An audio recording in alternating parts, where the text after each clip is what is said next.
ചെയ്തായിരുന്നു. പക്ഷെ അവിടുത്തെ മെക്കാനിക്കൽ എഞ്ചിനീയേഴ്സിന് എക്സ്പീരിയൻസ് ആണ് അവർ മെയിൻ ആയിട്ട് ചോദിക്കുന്നത്. അപ്പൊ അത് നമുക്കില്ലല്ലോ. മിനിമം വേജ് എന്നുള്ള ഒരു സിസ്റ്റം ഉണ്ട് നമ്മുടെ നാട്ടിലെ. ഇതിലേക്ക് എനിക്ക് കുറച്ച് കൂടുതലുണ്ടായിരുന്നു. അപ്പൊ ഞാൻ ആദ്യം ട്രൈ ചെയ്തത് കാനഡ ആയിരുന്നു. നമസ്കാരം, ഒരു കിവി ചാപ്റ്ററിലേക്ക് സ്വാഗതം. ലൈഫിൽ അബ്രോഡ് പോകുന്ന ഓരോ സ്റ്റുഡൻസിനും ഉണ്ടാവും ഓരോ കാര്യങ്ങൾ സംസാരിക്കാൻ. അവർ വന്ന വഴികൾ, അവർ ജീവിതത്തിൽ നേരിട്ട സ്ട്രഗിൾസ്. പക്ഷെ അവരുടെ ഒരു ഡ്രീം ലൈഫ് എന്നും അവരുടെ ഒരു സ്വപ്നം തന്നെയായിരിക്കും. ആ ഒരു സ്വപ്നത്തിലേക്ക് എത്തിപ്പെടാൻ അവർക്ക് ഒത്തിരി കാര്യങ്ങൾ ചെയ്തു തീർക്കേണ്ടതായിട്ടുണ്ടാവും. ഞാനൊരു സ്റ്റുഡന്റ് ലൈഫിൽ നിന്ന് സ്റ്റാർട്ട് ചെയ്ത ഒരാളാണ്. അതുകൊണ്ട് തന്നെ അവർ ഏതൊക്കെ വഴിയിലൂടെ പോയിട്ടുണ്ടാവുമെന്ന് എനിക്ക് നന്നായിട്ട് അറിയാം. ആ ഒരു സ്റ്റോറീസ് നമ്മുടെ നാട്ടിലുള്ള ഓരോ മാതാപിതാക്കൾക്കും അറിയാവുന്നതായിരിക്കത്തില്ല. കാരണം ഒരു കുട്ടിയും അവരുടെ സ്ട്രഗിൾസ് ഒരിക്കലും അവരുടെ വീട്ടുകാരെ അറിയിക്കാറില്ല, അവരുടെ നാട്ടുകാരെ അറിയിക്കാറില്ല. സോ ഈ ഒരു ഇന്റർവ്യൂയിലൂടെ ഞാൻ കൊണ്ടുവരാൻ ശ്രമിക്കുന്നത് untold stories of real life. So എന്റെ കൂടെ ഇന്നിരിക്കുന്നത് എന്റെ ഹസ്ബൻഡാണ്, അമൽ ആന്റണി തോമസ്. ന്യൂസിലാൻഡിൽ സെറ്റിൽഡ് ആയിട്ട് 5 years ആയി. ആള് വന്നപ്പോ എങ്ങനെയായിരുന്നു, ഇന്ന് ആളിനെ പിടിച്ചു നിർത്തുന്നത് എന്തുകൊണ്ട് എന്ന് നമുക്ക് ചോദിക്കാം. Hi Amal. Hi Neeta. How are you? Fine. Yeah, how are you? Yeah, good. Okay.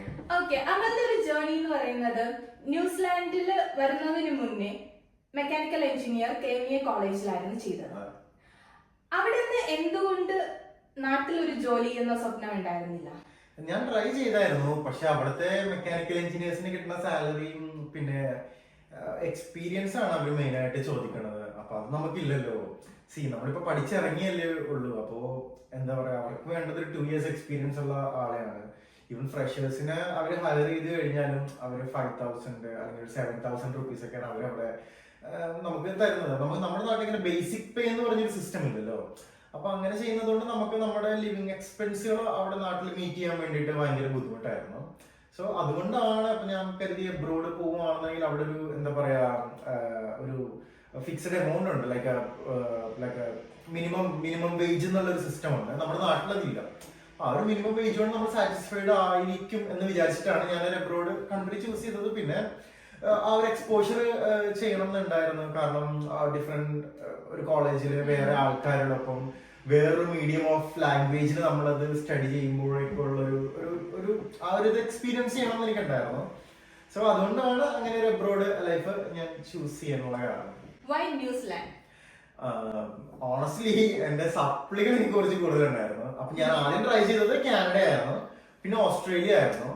അപ്പൊ കാനഡ ട്രൈ ചെയ്തപ്പോഴേക്കും എനിക്ക് അരിയേഴ്സ് ഉണ്ടായിരുന്നു. അപ്പൊ അരിയേഴ്സ് എന്ന് വെച്ചാൽ ചില അരിയർ നമ്മളിങ്ങനെ ഫീസ് അടച്ചിട്ട് നമ്മൾ അതിൽ പോകാതെ വേറെ മെയിൻ എക്സാമിന് നമ്മൾ പ്രിപ്പയർ ചെയ്യും. അപ്പൊ ഈവൺ ആ എക്സാം എഴുതിയില്ല എന്നുണ്ടെങ്കിലും അത് അവര് അരിയർ ആയിട്ട് കൂട്ടും. അപ്പൊ അങ്ങനെ കാൽക്കുലേറ്റ് ചെയ്യുന്നതുകൊണ്ട് കുറച്ച് അരിയേഴ്സ് ഉണ്ടായതുകൊണ്ട് കാനഡ പോസിബിൾ അല്ല എന്ന് അവർ പറഞ്ഞു. പിന്നെ ഓസ്ട്രേലിയ ആ സമയത്ത് സ്റ്റുഡന്റ് ഫീസ് ഭയങ്കര കൂടുതലായിരുന്നു, നമുക്ക് അഫോർഡ് ചെയ്യാൻ പറ്റുന്നതിനേക്കാളും കുറച്ചും കൂടി കൂടുതലായിരുന്നു. പിന്നെയാണ് നമുക്ക് ഇങ്ങനെ ഒരു സജഷൻ കേട്ടത്, ന്യൂസിലാൻഡ് എന്നുള്ളൊരു കൺട്രി ഉണ്ട്, നമുക്ക് അവിടെ ട്രൈ ചെയ്ത് നോക്കാമെന്ന് പറഞ്ഞു. അങ്ങനെ ആണ് ന്യൂസിലാൻഡിൽ എത്തിപ്പെട്ടത്. ഒരു ഐഡിയ ഒന്നും ഇല്ലാതെ ന്യൂസിലാൻഡിലേക്ക് വന്ന ഒരാളാണ്. ന്യൂസിലാൻഡിൽ വന്നപ്പോ കൾച്ചർ ഷോക്ക് എന്ന് പറയുന്ന ഒരു സംഭവം നേരിട്ടായിരുന്നു? കൾച്ചർ ഷോക്ക് ഉണ്ട്. കാരണം നമ്മളുടെ രീതികളോ നമ്മളുടെ എന്താ പറയാ, നമ്മള് ചെറുപ്പം മുതൽ ചെയ്തു വരുന്ന കാര്യങ്ങളൊന്നും അല്ല ഇവരിവിടെ ഫോളോ ചെയ്യുന്നത്. ഫോർ എക്സാമ്പിൾ നമ്മളിപ്പോ സൺഡേ ആയി കഴിയുമ്പോഴത്തേക്കും എനിക്ക് നാട്ടിലാവുമ്പോഴത്തേക്കും എനിക്കൊന്ന് പള്ളിയിൽ പോകണം എന്നുണ്ട്. ഇവിടെ ഞാൻ പരിചയപ്പെട്ട എന്റെ ഫ്രണ്ട്സിന്റെ അടുത്ത് ഞാനിങ്ങനെ ചോദിക്കും, നിങ്ങള് ബിലീവേഴ്സ് ആണോ? ഞാൻ ബിലീവർ അല്ല എന്ന് പറഞ്ഞു. അതെങ്ങനെയാ? അങ്ങനത്തെ കുറച്ച് കാര്യങ്ങള്. പിന്നെ മെയിൻ ആയിട്ട് നമ്മളിപ്പോ എന്താ പറയാ, ലഞ്ച് റൂമിലൊക്കെ നമ്മളിങ്ങനെ കൈ കൊണ്ടൊക്കെ ഭക്ഷണം കഴിക്കുന്നത് അപ്പൊ ചിലവർക്ക് ഓക്കെയാണ്, ചിലവർക്ക് അറിയാം അത് നമ്മുടെ ഇന്ത്യൻ കൾച്ചറാണ് കൈ കൊണ്ട് കഴിക്കുന്നത്. പക്ഷെ ചിലവർക്ക് അതൊരു ഓക്വേർഡ് ഫീൽ ആണ്. നമ്മൾ എന്താ പറയാ, കൈ കൊണ്ട് കഴിക്കുമ്പോഴത്തേക്കും അവർക്ക് അതൊരു യക് ഫാക്ടർ ആണ് അവര്. അപ്പൊ എനിക്ക് അങ്ങനെ ആരും ഒന്നും എടുത്ത് അങ്ങനെ സംസാരിച്ചിട്ടില്ല. പക്ഷെ ചില ആൾക്കാരൊക്കെ ഇങ്ങനെ നോക്കണതൊക്കെ നമ്മളിങ്ങനെ ശ്രദ്ധയിൽപ്പെട്ടിട്ടുണ്ട്. നമ്മളിങ്ങനെ ഫ്രണ്ട്സൊക്കെ റെസ്റ്റോറന്റിൽ പോകുമ്പോഴേക്കും നമ്മളിപ്പോ ഈവൻ റൈസോ അല്ലെങ്കിൽ ഇപ്പൊ നാനൊക്കെ ഓർഡർ ചെയ്യുമ്പോഴത്തേക്കും നാനൊക്കെ എങ്ങനെ നമുക്കൊരു സ്പൂണും ഫോർക്കും വെച്ച് കഴിക്കാൻ പറ്റണേ? Always I prefer to use my hands. അപ്പൊ ആൾക്കാർ നോക്കും, അയ്യോ ഇവനെന്താ ഇങ്ങനെ കൈവച്ച് കഴിക്കണേ എന്നുള്ള ഒരു അപ്പൊ അതൊരു കൾച്ചറിന്റെ ഭാഗമാണ്. ചിലവർക്ക് അതറിയാം, ചിലവർക്ക് അത് അക്സെപ്റ്റ് ചെയ്യാൻ തയ്യാറല്ല. ഇവിടുത്തെ ഫസ്റ്റ് ജോബ് ഏതായിരുന്നു ഒരു സ്റ്റുഡന്റ് ലൈഫിൽ വന്നിട്ട്? സ്റ്റുഡന്റ് ലൈഫിൽ വന്ന ഫസ്റ്റ് ജോബ് എന്ന് പറയുന്നത് ഞാൻ ക്ലീനിങ് ജോലിക്ക് പോകുമായിരുന്നു. കാരണം ഞാൻ വന്ന സമയത്ത് കോവിഡ് വന്നായിരുന്നു. കോവിഡ് വന്ന് കമ്പനിയൊക്കെ ഷട്ട് ഡൗൺ ആയിരുന്നു. അപ്പൊ എസെൻഷ്യൽ സർവീസുകൾ മാത്രമേ ആ സമയത്ത് പ്രവർത്തിക്കുള്ളായിരുന്നു. Essential service means like daily activities like milk, newspaper, cleaners, health care. അപ്പൊ എനിക്ക് കിട്ടിയത് ആദ്യം കിട്ടിയത് എനിക്കത് സൂപ്പർ മാർക്കറ്റില് സ്റ്റോക്ക് ഫില്ല് ചെയ്യണ ഒരു പരിപാടിയായിരുന്നു. പക്ഷെ അവിടെയാണെന്നുണ്ടെങ്കിലും എനിക്ക് എന്താ പറയാ ആൾക്കാരായിട്ട് കോണ്ടാക്ട് വരുന്ന ഒരു പ്രശ്നം വന്നപ്പോഴേക്കും ഞാൻ അന്ന് നിന്നേച്ച ഫാമിലിക്ക് അവിടെ കുഞ്ഞു കുഞ്ഞു കൊച്ചൊക്കെ ഉള്ളതായിരുന്നു. ഞാനും വിചാരിച്ചു അത് അത്ര സേഫ് അല്ല ആ കുട്ടിക്കും. അങ്ങനെ വിചാരിച്ചിട്ട് ഞാൻ ആ ജോലി വേണ്ടാന്ന് വെച്ചു. പിന്നെ ഒരു ക്ലീനിങ് ജോലി കിട്ടിയായിരുന്നു. അത് ഒരാളൊന്നും ഇല്ലാത്തൊരു ഓഫീസ് മുറി നമ്മൾ ക്ലീൻ ചെയ്യുക. ഓഫീസ് മുറി മീൻസ് ബിൽഡിംഗ് ആണ്. ഒരു ബിൽഡിങ്ങിലെ ഓഫീസുകളുണ്ട്, ബാത്റൂംസ്, അങ്ങനെ അതൊക്കെ ക്ലീൻ ചെയ്യുക എന്നുള്ളൊരു ജോലിയാണ് എനിക്ക് ആദ്യം കിട്ടിയത്. ആദ്യം ഭയങ്കര ഓക്കേർഡ് ആയിരുന്നു. കാരണം നമ്മൾ ഇത് ചെയ്യാൻ വേണ്ടിയിട്ടല്ലല്ലോ ഇങ്ങോട്ട് വരുന്നതെന്ന്. പിന്നെ എന്താ പറയാ, പിന്നെ എനിക്കത് മനസ്സിലായത് നമ്മളെല്ലാം ഇവിടെ ചെയ്യുന്ന എല്ലാ ജോലിക്കും അതിൻ്റെതായിട്ടുള്ള റെസ്പെക്ട് നമുക്ക് കിട്ടും. ഈവൻ ഞാനത് ക്ലീൻ ചെയ്ത് അല്ലെങ്കിൽ ഇങ്ങനെ വാക്യൂം ചെയ്ത് വരുമ്പോഴേക്കും തന്നെ ചിലപ്പോൾ ആരെങ്കിലും ഓപ്പോസിറ്റ് വന്നു കഴിഞ്ഞാൽ അവർ നമ്മളെ റെസ്പെക്ട് ചെയ്യും. അവർ നമ്മളെ അറ്റ്ലീസ്റ്റ് ഒരു കൈവക്കി കാണിക്കും, നമ്മളോട് സംസാരിക്കാൻ വരും. Thanks for doing this job for us. കാരണം അവരുണ്ടാക്കിയ മെസ്സാണല്ലോ നമ്മൾ ക്ലീൻ ചെയ്യുന്നത്.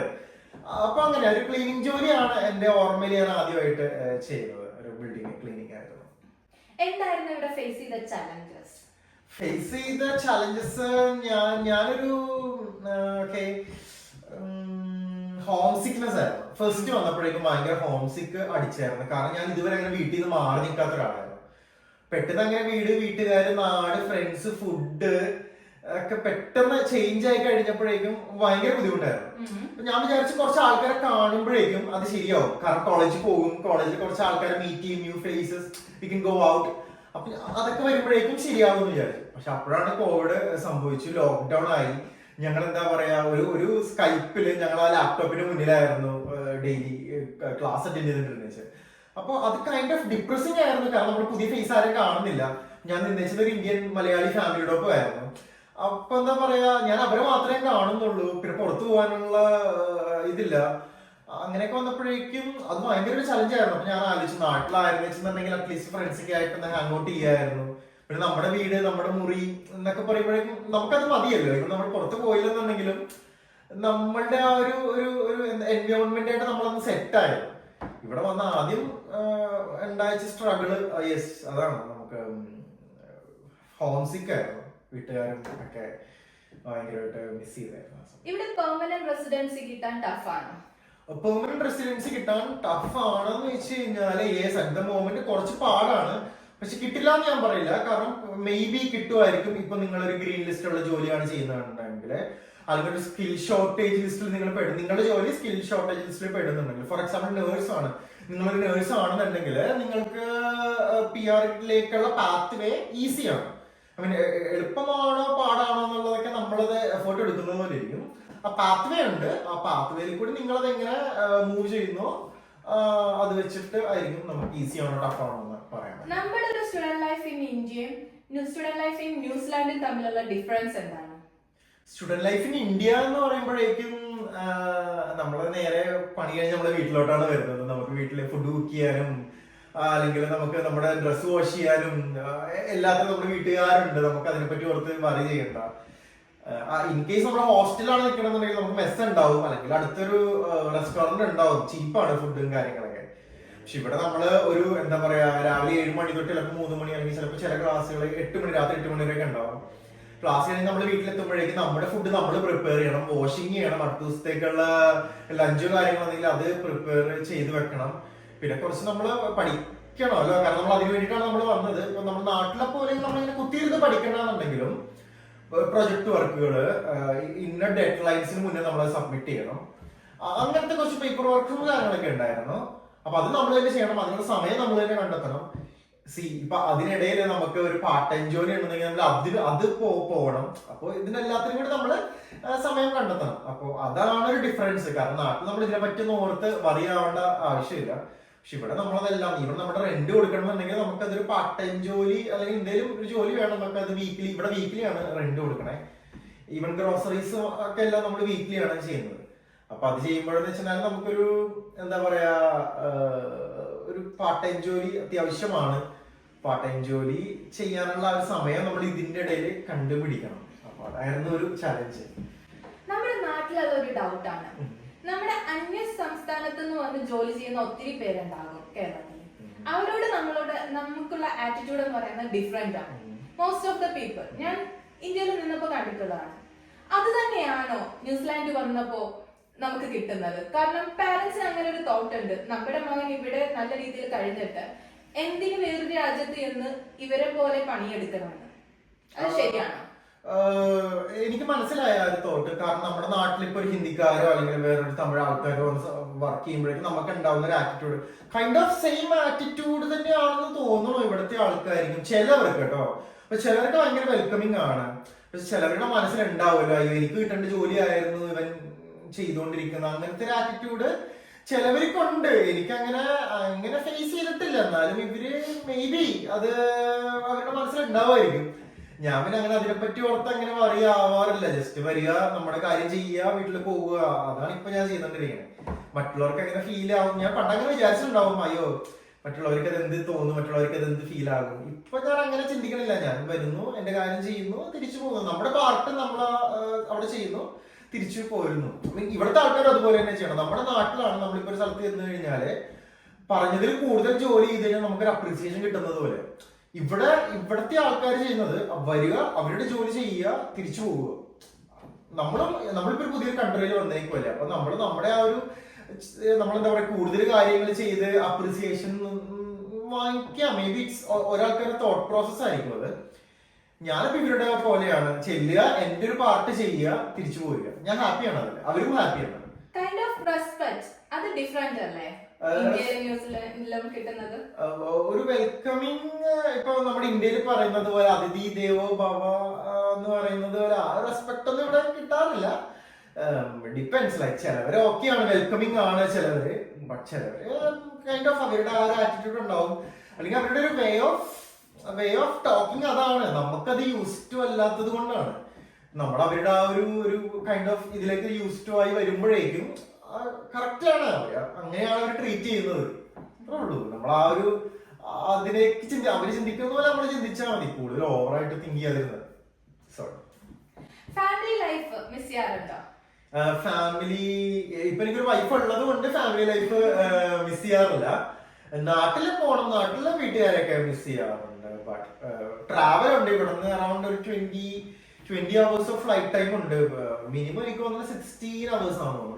ഫ്ലൈറ്റ് ടൈം ഉണ്ട്. ഡയറക്റ്റ് ഫ്ലൈറ്റ് ഇല്ല. അപ്പൊ ഇൻ കേസ് പെട്ടെന്ന് നമുക്ക് എന്തെങ്കിലുമൊക്കെ ആവശ്യത്തിനൊക്കെ സർപ്രൈസ് കൊടുക്കാൻ അല്ലെങ്കിൽ എന്തെങ്കിലും എമർജൻസിക്കൊക്കെ പോകണം എന്നുണ്ടെങ്കിലും ഒരു 20 hours ഒക്കെ ട്രാവൽ ചെയ്താലേ നമ്മുടെ നാട്ടില് എത്തുള്ളൂ. സ്റ്റിൽ ഇവിടെ നിൽക്കുന്നത് വർത്താണെന്ന് തോന്നിയത്? Of course. ഞാൻ ഒരിക്കലും നാട്ടിൽ പോയിട്ട് സെറ്റിൽ ചെയ്യാനുള്ള ഒരു മൈൻഡ് എനിക്കിപ്പോ ഇല്ല. കാരണം വർക്ക് ലൈഫ് ബാലൻസ് ഇവിടെ അടിപൊളിയാണ്. കാരണം നമുക്കിപ്പോ Monday to Friday work, Saturday Sunday off. Weekend in case നമുക്ക് വർക്ക് ചെയ്യേണ്ടി വന്നു കഴിഞ്ഞാൽ അവർ നമുക്ക് എക്സ്ട്രാ എമൗണ്ട് നമുക്ക് പേ ചെയ്യുന്നുണ്ട്. പിന്നെന്താ പറയാ, വർക്ക് ലൈഫ് ബാലൻസ് ഉണ്ട്. നമുക്ക് എന്താ പറയാ വർക്ക് കഴിഞ്ഞിട്ട് നമുക്ക് വീട്ടിലും സമയമുണ്ട്. പക്ഷെ നാട്ടിൽ അങ്ങനെയല്ലല്ലോ. നമ്മൾ 9 to 6 9 to 5 ജോലി ചെയ്ത് കഴിഞ്ഞാൽ നമ്മൾ വീട്ടിൽ വരുമ്പോഴത്തേക്കും കുറച്ച് ഹോം വർക്ക്സ് കാര്യങ്ങൾ ഉണ്ടാവും നെക്സ്റ്റ് ഡേയിലേക്ക് ചെയ്യാൻ വേണ്ടിയിട്ട്. ഈവൻ സാറ്റർഡേസും വർക്കിംഗ് ആണ്. സൺഡേ ഒരു ദിവസമുള്ളത് നമ്മൾ എന്താ ചെയ്യാറ്, നമ്മൾ ചുമ്മാ റിലാക്സ് ചെയ്യും, വീട്ടിലിരിക്കും. അതല്ലേ നമ്മൾ സാധാരണ ചെയ്യാറുള്ളത്. അത് വെച്ച് നോക്കുമ്പോഴത്തേക്കും യെസ്, വർക്ക് ലൈഫ് ബാലൻസ് ഉണ്ട്. പബ്ലിക് ഹോളിഡേസ് ഉണ്ട് ഇവിടെ. അങ്ങനെ. അപ്പൊ സോ എനിക്ക് നാട്ടിൽ പോയി സെറ്റിൽ ചെയ്യാൻ താല്പര്യം ഇല്ല ഇപ്പൊ അറ്റ് മൊമെന്റ് ഇല്ല. മേ ബി ഞാൻ പ്രായമായി കഴിയുമ്പോഴേക്കും തോട്ട് മാറുമായിരിക്കും. ബട്ട് അറ്റ് മൊമെന്റ് ഇല്ല, ഇവിടെ നിക്കണം എന്നുള്ളതാണ്.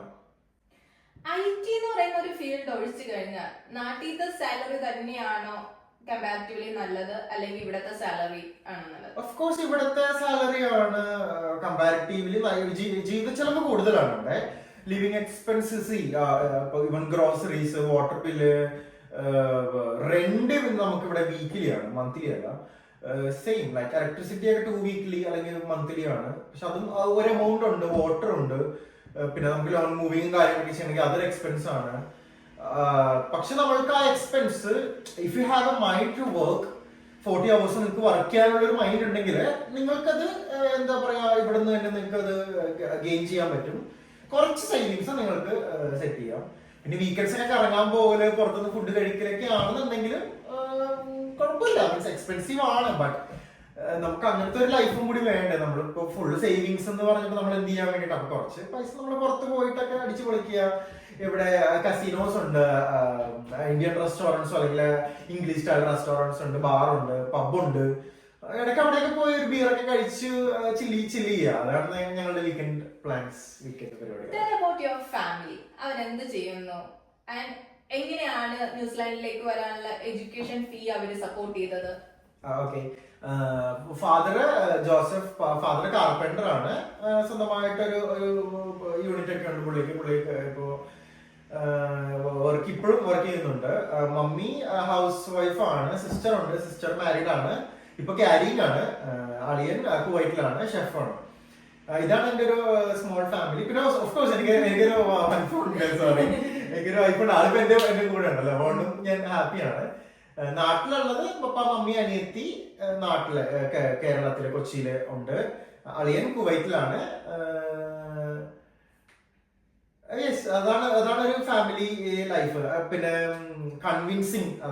കൺവിൻസിങ് ആയിരുന്നു ഒരു സോറി, കാരണം ഫാദറെ കൺവിൻസ് ചെയ്യുകയായിരുന്നു ആദ്യത്തെ ഒരു പാർട്ട്. കാരണം ഈ ഒരു വലിയൊരു എമൗണ്ട് നമുക്ക് ഫീസായിട്ട് കൊടുക്കണം. കാരണം അതിന് മുന്നേ ആണെങ്കിലും എഞ്ചിനീയറിംഗ് കഴിഞ്ഞപ്പോഴേക്കും കുറച്ച് പൈസ ഒക്കെ ഇങ്ങനെ വെറുതെ കൊണ്ടേ കളഞ്ഞിട്ടുണ്ട്. അതിന്റെ കോഴ്സ് ചെയ്യണം എന്നൊക്കെ പറഞ്ഞിട്ട്. സോ ഫാദറിനെ കൺവിൻസ് ചെയ്തു. എഡ്യൂക്കേഷൻ ലോണ് ബാങ്ക് ഓഫ് ബറോഡയിൽ നിന്ന് അപ്രൂവ് ആയി. അങ്ങനെയാണ് ഇവിടെ പഠിക്കാനായിട്ട് വന്നത്. ഇവിടെ എത്തി സക്സസ് ഒരാളുടെ പേരിൽ ഡെഡിക്കേറ്റ് ചെയ്യണമെങ്കിൽ അതാരായിരിക്കും? ഫാമിലി തന്നെ. ഫാമിലിയാണ് എന്നെ സപ്പോർട്ട് ചെയ്ത ഒരു ഫിനാൻഷ്യൽ എമൗണ്ടും കാര്യങ്ങളൊക്കെ തന്ന് ഇവിടെ എത്തിച്ചത്. കാരണം വീടിന്റെ ഇത് വെക്കണമായിരുന്നു, ഈടായിട്ട് വീടിന്റെ മുദ്രപത്രം വെക്കണമായിരുന്നു. അപ്പോ അതൊരു ന്യൂലി ബിൽറ്റ് വീടായിരുന്നു. അപ്പൊ അതിന്റെ പേപ്പർ പപ്പ എനിക്ക് തന്നു, അത് ബാങ്കിൽ വെക്കാൻ വേണ്ടിയിട്ട്. അങ്ങനെ അത് വെച്ചിട്ട് ലോൺ എടുത്തു. പിന്നെ ഫ്രണ്ട് ജിതിൻ എന്ന് പറഞ്ഞ എന്റെ ഫ്രണ്ട്, അവരാണ് എന്നെ കൺവിൻസ് ചെയ്ത് നമുക്ക് ഇങ്ങനെ അബ്രോഡ് പോകാം എന്നുള്ളൊരു ഒരു ഐഡിയ എനിക്ക് തന്നത്.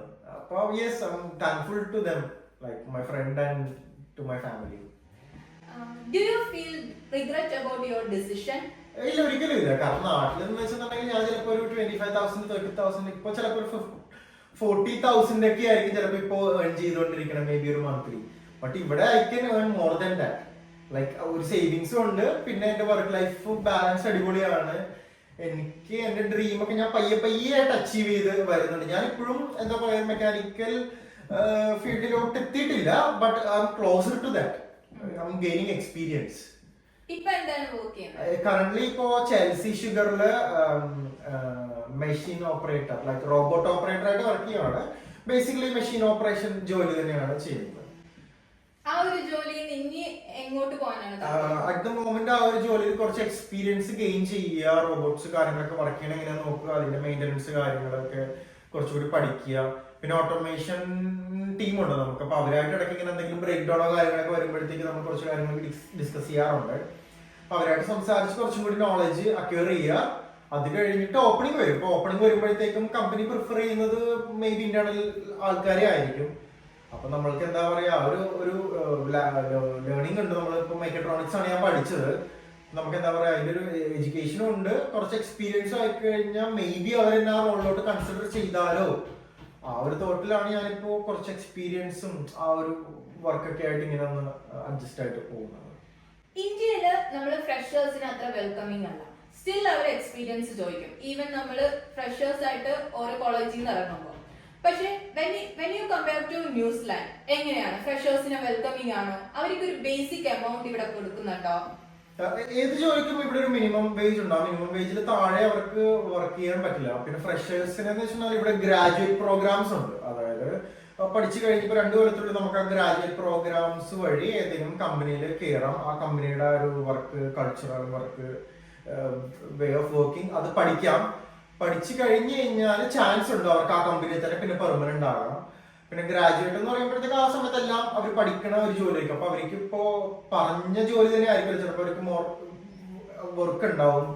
അത് അവരുടെ ആ ഒരു ഇപ്പൊ പഠിത്തത്തിന്റെ ഭാഗമായിട്ടാണ് ചെയ്യുന്നത്. ഇപ്പൊ ഞങ്ങളുടെ കമ്പനിയിലാണെന്നുണ്ടെങ്കിലും 2 പേരുണ്ട്, ഗ്രാജുവേറ്റ് ആൾക്കാരാണ്. അപ്പൊ അവർ നമ്മുടെ അടുത്തൊന്ന് സംസാരിക്കും, ഇത് എങ്ങനെയാണ് വർക്ക് ചെയ്യുന്നത്, എങ്ങനെയാണത്, അതെങ്ങനെയാണ്, ഇതിനെന്തെങ്കിലും കുഴപ്പമുണ്ടോ. അപ്പൊ നമ്മുടെ അടുത്ത് അവർ ചോദിച്ച ഒരു ഇൻഫർമേഷൻ ഗ്യാദർ ചെയ്ത് കഴിഞ്ഞിട്ട് അവർക്ക് പിന്നെ അതിന്റെ ബാക്ക്ഗ്രൗണ്ടിൽ കുറച്ച് സ്റ്റഡി നടത്താം. സോ നാട്ടിലെ വെച്ച് കമ്പയർ ചെയ്യുമ്പോഴത്തേക്കും ഇവിടെ കുറച്ചും കൂടി ഗ്രാജുവേറ്റ്സിനെയും ഫ്രഷേഴ്സിനെയൊക്കെ വെൽക്കമിങ് ആണ്. പഠിക്കാനൊരു മൈൻഡ് വേണം. നമ്മളിപ്പോ ഫ്രഷറായിട്ട് കയറി കഴിഞ്ഞാൽ നമ്മളത് പഠിച്ചെടുക്കാൻ പറ്റും എന്നുള്ളത് പ്രൂവ് ചെയ്ത് കഴിഞ്ഞു കഴിഞ്ഞാല് യെസ് അതൊരു ഗുഡ് തിങ് ആണ്. പിന്നെ നമുക്ക് മേലോട്ട് കയറി പോകാനുള്ള ചാൻസസ് ഒക്കെ ഭയങ്കര കൂടുതലാണ്. ഇപ്പൊ എന്റെ കമ്പനിയിലാണെന്നുണ്ടെങ്കിലും ഞാനിപ്പോ വലിയ എക്സ്പീരിയൻസ് ഒന്നും ഇല്ലാണ്ടാണ് കയറിയത്. ഇപ്പൊ 2 years ആയി, കുഴപ്പമൊന്നുമില്ല. നമ്മൾ കാര്യങ്ങളൊക്കെ പഠിച്ച് വരുന്നു, നല്ലതാണ്. ഇവിടെ ഒരു പൊളിറ്റിക്സിനെ കുറിച്ച് എന്താ പറയാനുള്ളത്? നമ്മുടെ നാട്ടിലത്തെ പൊളിറ്റിക്സും ഇവിടെ ന്യൂസിലാൻഡ് വന്നിട്ട് കണ്ട ഡിഫറൻസ് എന്തായിരുന്നു?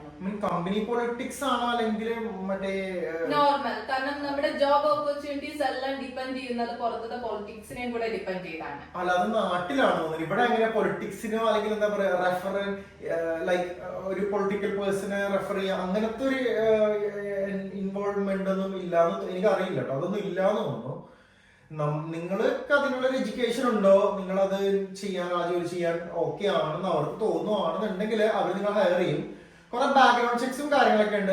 നിങ്ങൾക്ക് ഒരു ക്രിമിനൽ റെക്കോർഡ്സ് ഉണ്ടോ, പിന്നെ പ്രീവിയസ് കമ്പനിയിൽ ഒരു റെഫറൻസ് കൊടുക്കേണ്ടി വരും. അപ്പൊ അവരുമായിട്ട് സംസാരിക്കും, എങ്ങനെ ഉണ്ടായിരുന്നു ഇയാള്, റെഗുലർ ആയിരുന്നോ, റെഗുലർ ആയിട്ട് ലീവ് എടുക്കുന്ന ഒരാളാണോ, റിലയബിൾ ആണോ എന്നൊക്കെ നോക്കും. അങ്ങനെ നോക്കിയിട്ടാണ് എന്താ പറയാ ഓരോ കമ്പനിയും ഹയറിങ് ചെയ്യുന്നത്. ഇവിടെ സ്ട്രൈക്ക് എന്ന് പറയുന്ന സംഭവം നമ്മുടെ എല്ലാ കൺട്രിയിലും ഉള്ളതാണ്. അത് എഫക്ട് ചെയ്യാറുണ്ടോ ഇന്ത്യയിലെ പോലെ? ഇവിടെ അങ്ങനെ സ്ട്രൈക്ക് ഞാൻ ഇതുവരെ കണ്ടിട്ടില്ല. ഇവിടെ അങ്ങനെ സ്ട്രൈക്ക് ഒന്നുമില്ല. അങ്ങനത്തെ എന്താ പറയാ ബന്ദ് അതൊക്കെയാണ് ഉദ്ദേശിച്ചത്. എന്താ പറയാ നാട്ടിലെ പോലെ ഹർത്താല് ഇല്ല ഇവിടെ. അതായത് നമ്മുടെ നാട്ടിലെന്ന് പറയുന്നത് ഫുള്ള് നമ്മുടെ ലൈഫ് ഫുള്ളായിട്ട് സ്റ്റക്ക് ആയി പോകും ഒരു ഹർത്താൽ വന്നിട്ടുണ്ടെങ്കിൽ. ഇവിടെ അങ്ങനെ ഒരു ഫേസ് ചെയ്തിട്ടുണ്ടോ? ഇവിടെ ചില സർട്ടൻ ആൾക്കാർ ലൈക്ക് ഹെൽത്ത് കെയർ വർക്കേഴ്സ് അല്ലെങ്കിൽ എന്താ പറയാ ബസ് ജീവനക്കാരൊക്കെ ഈ അടുത്ത് സ്ട്രൈക്ക് ചെയ്തു. അവരെങ്ങനെ വെച്ചാൽ കുറച്ച് പ്ലക്കാർഡും ഇതൊക്കെ ആയിട്ട് ചിലപ്പോൾ ഒരു 2 hours അല്ലെങ്കിൽ ഒരു 3 hours അല്ലെങ്കിൽ മേ ബി ഒരു 1 hour ഇവര് പാർലമെന്റിന്റെ അല്ലെങ്കിൽ എന്താ പറയാ ഓക്ലാൻഡ് സിറ്റിയുടെ ഒക്കെ എവിടെയോ കുറച്ചു നേരം പ്ലക്കാർഡ് പിടിച്ചു കൊണ്ട് നിൽക്കും. മേ ബി അവര് മുദ്രാവാക്യങ്ങളൊക്കെ പറയും, അത്രേ ഉള്ളൂ. അവര് കാരണം ബാക്കിയുള്ള പബ്ലിക്കിന്റെ വർക്ക് ലൈഫിനെ അത് അഫക്ട് ചെയ്യില്ല. അവരവരുടെ ഒരു പ്രൊട്ടസ്റ്റ് പോലെ കാണിക്കുന്നു, അത് ഈ ന്യൂസ് കവർ ചെയ്യുന്നു, അത്രേ ഉള്ളൂ. അല്ലാതെ അവര് കാരണം മറ്റുള്ളവരാരും സ്ട്രഗിൾ ചെയ്യില്ല. ഇവിടെ ഇന്റർവ്യൂസിൽ കള്ളം പറയാറുണ്ടോ? ഇന്റർവ്യൂസിന് കള്ളം പറയാറുണ്ടോ എന്ന് ചോദിച്ചു കഴിഞ്ഞാല് നമുക്ക് സാഹചര്യത്തിനനുസരിച്ച് ചിലപ്പോഴൊരു 1-2 തള്ളൊക്കെ അടിച്ചു വിടാറുണ്ട്. ബട്ട് നമുക്കത് എന്താ പറയാ നമുക്കത് പ്രൂവ് ചെയ്യാൻ പറ്റും. ഇപ്പൊ വലിയ കാര്യങ്ങൾ ഇപ്പൊ നമുക്കിപ്പോ ഫോർ എക്സാമ്പിൾ നമുക്കിപ്പോ ഒരു പ്രോഗ്രാമിംഗ് ഇതിലേക്കാണ് നമുക്ക് ജോലി വേണ്ടത്. നമ്മൾക്ക് പ്രോഗ്രാമിംഗ് അറിയാമെന്ന് പറഞ്ഞിട്ട് ചെന്നിട്ട് നമുക്കൊന്നും അറിയില്ല എന്നുണ്ടെങ്കിൽ യെസ് അതൊരു ബിഗ് കള്ളമല്ലേ, നമുക്കത് അറിയില്ല. അപ്പൊ അങ്ങനെയൊന്നുമല്ല, നമുക്കിപ്പോ കുറച്ച് പ്രോഗ്രാമൊക്കെ നമുക്ക് അറിയാമെന്ന് പറഞ്ഞാൽ നമ്മളത് സ്റ്റഡി ചെയ്ത് പിന്നെ നമുക്കത് പ്രൂവ് ചെയ്ത് കാണിക്കാൻ പറ്റും എന്നുണ്ടെങ്കിൽ ഇറ്റ്സ് ഓക്കെ. ലൈക്ക് അങ്ങനെ കള്ളം പറയാറുണ്ടോ എന്ന് വെച്ച് കഴിഞ്ഞാൽ ഉണ്ടാവുമായിരിക്കും, എനിക്കത് അറിയില്ല. ഇനി വരാൻ പോകുന്ന ഫ്യൂച്ചർ സ്റ്റുഡൻസിന് അവരിപ്പോ അമൽ വന്ന ടൈം എന്ന് പറയുന്നത് ഒരു 5 years ബാക്ക് ആയിരുന്നു. അപ്പൊ ഒരു 10 to 15 lakhs മുടക്കിയിട്ടാണ് ഇവിടെ വന്നത്. അതെല്ലാം റീപേ ചെയ്തിട്ട് ഇപ്പൊ സേഫ് ആണോ? നിങ്ങൾക്കിപ്പോ എന്താ പറയാ പഠിക്കുന്ന സമയത്ത് 20 hours വർക്ക് ചെയ്യാൻ പറ്റുള്ളൂ. അത് കഴിഞ്ഞ് 40 hours വർക്ക് ചെയ്യാം. ബട്ട് വർക്ക് ചെയ്യാനുള്ള ഒരു മൈൻഡ് വേണം നിങ്ങൾക്ക്. അതായത് ജോലി ചെയ്ത് കഴിഞ്ഞാൽ നിങ്ങൾക്ക് ഇവിടുത്തെ പൈസ കിട്ടും, ആ പൈസ നിങ്ങൾക്ക് നാട്ടിലേക്ക് അയക്കാം, നിങ്ങളുടെ ലോണൊക്കെ റീപേ ചെയ്യാം. പക്ഷെ നിങ്ങൾക്ക് എന്താ പറയാ ഇവിടെ ഫ്രണ്ട്സ് ഉണ്ട്, കറങ്ങാൻ പോവുക, പൈസ ചെലവാക്കാൻ കുറെ വഴികളുണ്ട് ഇവിടെ. അങ്ങനെയൊക്കെ ചെയ്ത് പൈസ ചെലവാക്കുവാണെന്നുണ്ടെങ്കിൽ maybe it will take some time for you to repay the loan. But നിങ്ങളുടെ ഫോക്കസ് ലോൺ റീപേയിങ് ആണ് എന്നുണ്ടെങ്കിൽ നിങ്ങൾക്ക് ഇവിടെ വർക്ക് ചെയ്യാം. ഇപ്പോ നോർമൽ 40 hours തന്നെ വർക്ക് ചെയ്യണമെന്നില്ല, നിങ്ങൾക്ക് അല്ലാതെ വേറെ സെക്കൻഡറി ജോലി കണ്ടുപിടിച്ച് വർക്ക് ചെയ്യാം. ഞാൻ അങ്ങനെയായിരുന്നു കണ്ടുപിടിച്ചത്. എനിക്ക് ജോലി കിട്ടിയപ്പോഴേക്കും ആദ്യം ഒരു കമ്പനിയിൽ വർക്ക് ചെയ്യുമായിരുന്നു, പ്ലസ് ഞാൻ ഒരു പിസ്സ ഡെലിവറി കൂടി ചെയ്യുമായിരുന്നു ഒരു പാർട്ട് ടൈം ആയിട്ട്. അങ്ങനെയാണ് ലോൺ റീപേ ചെയ്തത്. എന്തായിരിക്കും ഇനി വരാൻ വന്ന ഫ്യൂച്ചർ സ്റ്റുഡൻസിന് കൊടുക്കുന്ന ഒരു മെസ്സേജ് ഇപ്പോഴത്തെ ഒരു സാഹചര്യങ്ങൾ വെച്ച്? ഓക്കെ, നിങ്ങളിപ്പോ പുറത്ത് എബ്രോഡ് പഠിക്കാൻ വരുന്നതൊക്കെ നല്ലൊരു കാര്യമാണ്. നിങ്ങൾക്ക് വർക്ക് ചെയ്യാനുള്ള എന്താ പറയാ ഒരു മൈൻഡ് വേണം. ഓഫ് കോഴ്സ് ഇവിടെ എന്താ പറയുക അടിച്ചു പൊളിക്കാനുള്ള ഒരു ഇതുണ്ട്.